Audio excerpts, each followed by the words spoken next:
ভিডিওতে আমরা সপ্তম শ্রেণীর দ্বিতীয় পর্যায়ক্রমিক মূল্যায়নের ভূগোলের 1 নম্বর স্কুলের প্রশ্নের উত্তরগুলো আলোচনা করব। একে দিয়েছে সঠিক উত্তরটি নির্বাচন করে লেখো। আইতে বলেছে তোমার শহর কলকাতা মালভূমি, লাভা সমভূমি, না লোয়ের সমভূমি, না পলি সমভূমির অন্তর্গত? পলি সমভূমির অন্তর্গত। দুয়ে বলেছে যোগ জলপ্রপাত সৃষ্টি হয়েছে পশ্চিমঘাট পর্বতে। 3 সমুদ্রের তলদেশে স্তরে স্তরে সঞ্চিত হয় গ্রানাইট, বেলে পাথর, ডলেরাইট, ব্যাসল্ট শিলা। বেলে পাথর। 4 পৃথিবীর বৃহত্তম মালভূমি তিব্বত মালভূমি। 5 আফ্রিকার সবচেয়ে বৃষ্টিবহুল এলাকায় সৃষ্ট নদীর নাম কঙ্গো নদী। 6 নীল নদের বদ্বীপ অংশে যে জলবায়ু দেখা যায় তা হলো ভূমধ্যসাগরীয় জলবায়ু। 2 আছে শূন্যস্থান পূরণ করো। আয় উষ্ণ আর্দ্র জলবায়ু অঞ্চলে মাটির গভীরতা বেশি হয়।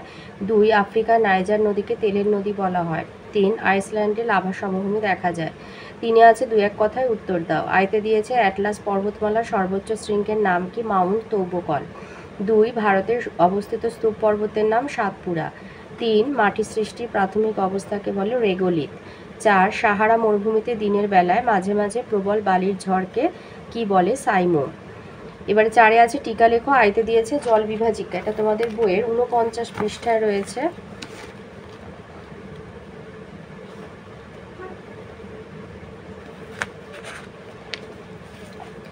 জল বিভাজিকা এখান থেকে লিখবে উঁচু পাহাড়ি অঞ্চলে যখন বৃষ্টি হয় সেই বৃষ্টির জল ভূমির ঢাল বরাবর বিভিন্ন দিকে বয়ে যায়, অর্থাৎ কোনো পাহাড়ের চূড়ার অংশটা বৃষ্টির জলকে বিভিন্ন দিকে ভাগ করে বা বিভাজন করে, তাই তাকে জল বিভাজিকা বলে।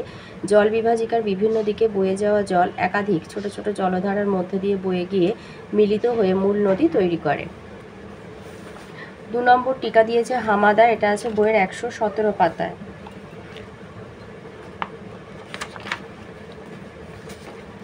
এটা হচ্ছে হামাদা হলো লিখবে সাহারার একটা ভূমিরূপ। তো যেহেতু এটা তোমার 2 নাম্বার আছে, তো এখানে এটা লিখবে যে উচ্চতা বৈশিষ্ট্য অনুযায়ী সাহারা মরুভূমি একটি মালভূমি অঞ্চল, প্রাচীন শিলা দ্বারা গঠিত আর বহুদিন ধরে ক্ষয় পাওয়ায় আহাগ্গার টিবেস্টি মালভূমি অপেক্ষাকৃত উঁচু। বাতাস দ্রুত গতিতে প্রবাহিত হয়, গাছপালাহীন প্রান্তরে বাতাস পাথরের গায়ে ধাক্কা খেয়ে নানা নকশা তৈরি করে, সেরকমই একটি নকশা হলো হামাদা। যেসব অঞ্চলে সাহারার যেসব অঞ্চল শক্ত পাথরে ভর্তি, বালির অস্তিত্ব চোখে পড়ে না, তাকে হামাদা বলা হয়। যেহেতু 2 নাম্বার আছে তাই জন্য এইখান থেকে এটা একটু লিখে দিয়ে তারপর এটা লিখে দেবে। 3 বলেছে আগ্নেয় শিলা। এটা তোমাদের বইয়ের 62 পৃষ্ঠায় রয়েছে।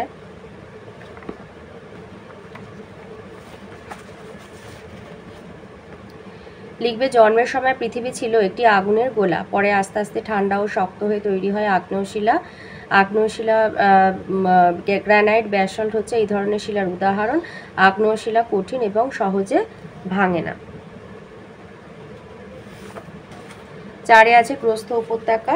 এটা রায়মার্টিন থেকে দিচ্ছে, রায়মার্টিনের 110 পৃষ্ঠায় রয়েছে।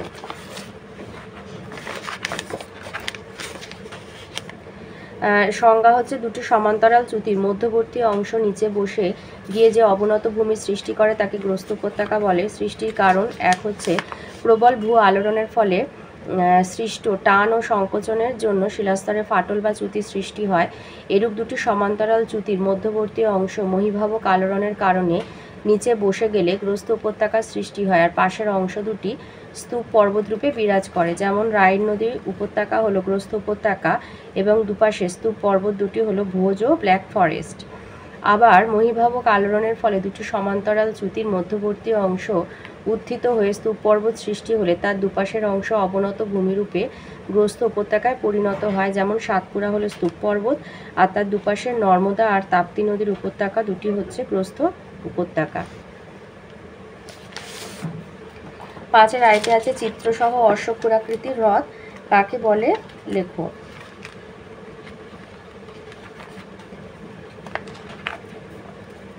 লিখবে সমভূমি অঞ্চলে কোনো কোনো নদীতে অসংখ্য বাঁক দেখা যায়।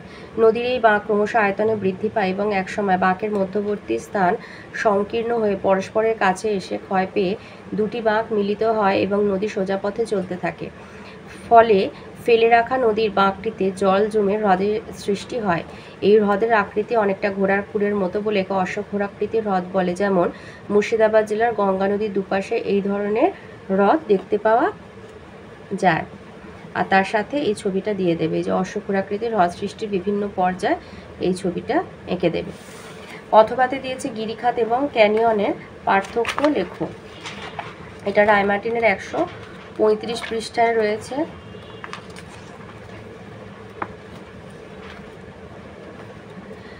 উৎপত্তি হচ্ছে, গিরিখাতের উৎপত্তি হলো নদীর উচ্চগতিতে বৃষ্টিবহুল পার্বত্য অঞ্চলে গিরিখাত সৃষ্টি হয়। ক্যানিয়ন বৃষ্টিহীন শুষ্ক বা মরুপ্রায় অঞ্চলে সৃষ্টি হয়। গিরিখাত ভি আকৃতির খুব গভীর ও সংকীর্ণ, ক্যানিয়ন আই আকৃতির অত্যন্ত গভীর ও খুব সংকীর্ণ হয়। গিরিখাত নদীতে পার্শ্বক্ষয় অপেক্ষা নিম্নক্ষয় বেশি হয়, বেশির জন্য গিরিখাত সৃষ্টি হয়। বৃষ্টিপাতের অভাবে নিম্নক্ষয় বেশি হয়, পার্শ্বক্ষয় হয় না, ক্যানিয়ন সৃষ্টি হয়। পার্শ্বদেশের ঢাল কম খাড়া হয়, ক্যানিয়নের পার্শ্বদেশের ঢাল খুব খাড়া হয়। গিরিখাত মানে নদীখাত অপেক্ষাকৃত কম সংকীর্ণ হয়, আর ক্যানিয়নের ক্ষেত্রে নদীখাত সুগভীর এবং খুবই সংকীর্ণ হয়। গিরিখাতে দুপাশ থেকে কিছু উপনদী এসে মেশে, আর ক্যানিয়ন যেহেতু একটু শুষ্ক অঞ্চলে দেখা যায় তাই কোনো উপনদী এসে মেশে না। চীনের ইয়াংসিকিয়াং নদীর ইচাং গিরিখাত, আর ক্যানিয়নের উদাহরণ হচ্ছে কলোরাডো নদীর গ্র্যান্ড ক্যানিয়ন।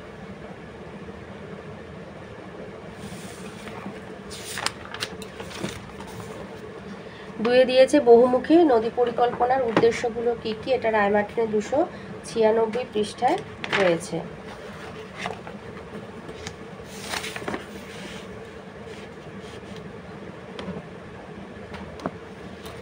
বহুমুখী নদী পরিকল্পনার মাধ্যমে একাধিক উদ্দেশ্য সাধিত হয়। এক হচ্ছে যেমন জলসেচ, জলাধার থেকে খাল খনন করে সারা বছর কৃষিক্ষেত্রে জলসেচ করা হয়। 2 জলবিদ্যুৎ উৎপাদন, জলাধার থেকে কৃত্রিম জলপ্রপাতের মাধ্যমে টারবাইন ঘুরিয়ে জলবিদ্যুৎ উৎপাদন করা হয়। 3 বন্যা নিয়ন্ত্রণ, বর্ষার অতিরিক্ত জল জলাধারে সঞ্চয় করে রাখার ফলে পার্শ্ববর্তী অঞ্চলগুলিতে বন্যা নিয়ন্ত্রণ করা সম্ভব হয়। 4 পরিবহন ব্যবস্থা, নদী ও খালে সারা বছর জল থাকায় জলপথ পরিবহন আর বাঁধগুলি সেতুর মতো কাজ করে বলে স্থলপথ পরিবহন ব্যবস্থার সুবিধা পাওয়া যায়। 5 হচ্ছে পর্যটন কেন্দ্র, জলাধার ও বাঁধগুলি পর্যটকদের আকর্ষণ করা, এখানে পর্যটন কেন্দ্র গড়ে ওঠে। এছাড়া মাছ চাষ, পানীয় জল সরবরাহ, ভূমিক্ষয় রোধ ইত্যাদি উদ্দেশ্যে বহুমুখী নদী পরিকল্পনার এর সাহায্যে সাধিত হয়। অথবাতে বলেছে আফ্রিকা মহাদেশের ভূমধ্যসাগরীয় উদ্ভিদ আর নাতিশীতোষ্ণ তৃণভূমি সম্বন্ধে লেখো, এটা তোমাদের বইয়ের 110 পাতায় আছে।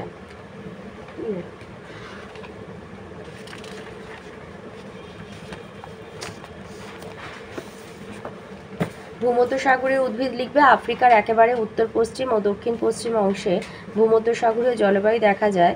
এই জলবায়ু অঞ্চলে শীতকালে বৃষ্টি হয়, সারা বছরে 50 থেকে 100 সেমি বৃষ্টি হয়, গরমকালে বৃষ্টিহীন থাকে।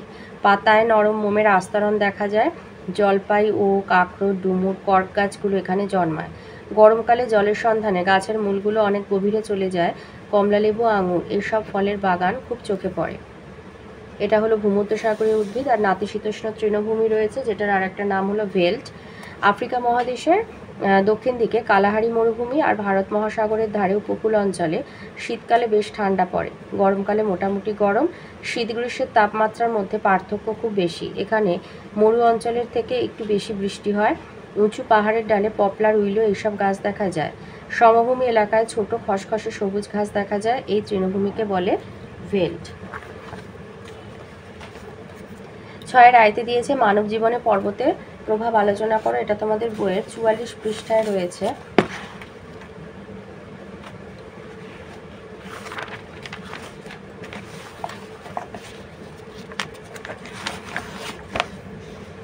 এই যে লিখবে, উঁচু পর্বতের বরফ গলা জল থেকে প্রচুর নদী সৃষ্টি হয়। নদীগুলি থেকে সারা বছর জল পাওয়া যায়, যেমন হিমালয় পর্বত থেকে গঙ্গা, ব্রহ্মপুত্র, সিন্ধু নদীর উৎপত্তি হয়েছে।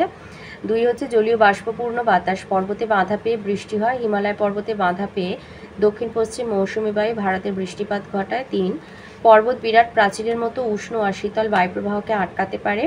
শীতকালে ভারতের উত্তর দিকে অবস্থিত সাইবেরিয়ার তীব্র ঠান্ডা বাতাসকে বাধা দিয়ে হিমালয় ভারতের শীতের তীব্রতা কমিয়ে দেয়। 4 পার্বত্য অঞ্চলে সাধারণত মূল্যবান নরম কাঠের বনভূমি গড়ে ওঠে। 5 পর্বতের ঢালগুলোয় ভালো পশুচারণ ক্ষেত্র পাওয়া যায়। পর্বতের ঢালে ধাপ কেটে চাষবাসও করা যায়। 6 পার্বত্য অঞ্চলের খরস্রোতা নদীগুলো জলবিদ্যুৎ উৎপাদনের সহায়ক হয়। 7 কিছু কিছু পার্বত্য অঞ্চলে প্রচুর খনিজ পদার্থ পাওয়া যায়। পর্বতের শিলা, বড় ছোট পাথর সবই ঘরবাড়ি তৈরির উপকরণ হিসেবে ব্যবহৃত হয়। 8 হচ্ছে পার্বত্য অঞ্চলের প্রাকৃতিক সৌন্দর্য, ঠান্ডা আরামদায়ক আবহাওয়ার জন্য ভালো পর্যটন ক্ষেত্র গড়ে ওঠে, যেমন দার্জিলিং, উটি, সিমলা। 6-এর 2 নম্বর প্রশ্ন দিয়েছে যে চিত্রসহ নীলনদ অববাহিকাকে যে কয়টি অংশে ভাগ করা হয় লেখো, আর প্রতিটি ভাগ সম্পর্কে আলোচনা করো। এটা রায়মার্টিনের 293 পৃষ্ঠায় রয়েছে।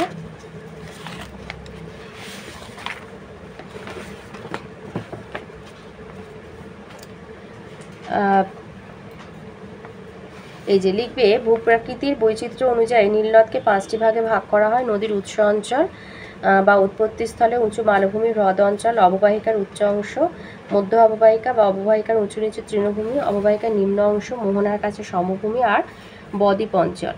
এবার হচ্ছে নদীর উৎস অঞ্চল। তানজানিয়ার বুরুন্ডি পার্বত্য অঞ্চল থেকে ভিক্টোরিয়া হ্রদ পর্যন্ত এই উঁচু মালভূমিটি রয়েছে। এই অংশে নীলনদ গ্রস্ত উপত্যকার মধ্যে দিয়ে প্রবাহিত হয়েছে। এই অংশে ভূপ্রকৃতি বন্ধুর ও পর্বতময়, এটি নীলনদের উচ্চ প্রবাহ। তারপরে বলছে উচ্চ অংশ বা অববাহিকার উঁচু জলভূমি। ভিক্টোরিয়া হ্রদ থেকে সুদানের মালাকল পর্যন্ত এই অংশ, এখানকার গড় উচ্চতা 350 থেকে 500 মিটার। এই অঞ্চলে প্রচুর বৃষ্টিপাতের জন্য বহু জলাভূমি সৃষ্টি হয়েছে। নদীপথে ও জলাভূমিতে নানা ধরনের ঘাস, লতা, কচুরিপানা ইত্যাদি জন্মায়। এই ধরনের জলাময় ভূমিকে সার্ড বলে। এর ফলে নদীর গতি মন্থর হয়। 3 হলো মধ্য অববাহিকা। মালাকল থেকে খার্তুম পর্যন্ত এই অঞ্চলটি ভূপ্রকৃতি সামান্য ঢেউ খেলানো, উঁচু নিচু।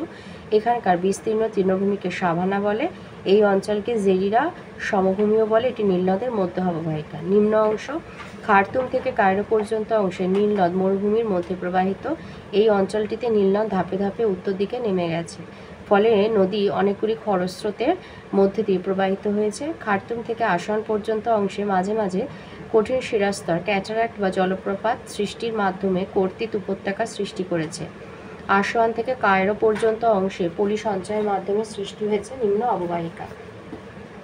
বদ্বীপ অঞ্চল কায়রো থেকে ভূমধ্যসাগর পর্যন্ত এই অংশটি বিস্তৃত। এই অংশে নীলনদ প্রচুর পলি সঞ্চয় করে এক বিশাল বদ্বীপ সৃষ্টি করে ভূমধ্যসাগরে পড়েছে। পলি সঞ্চয়ের ফলে এখানে উর্বর কৃষিজমি সৃষ্টি হয়েছে।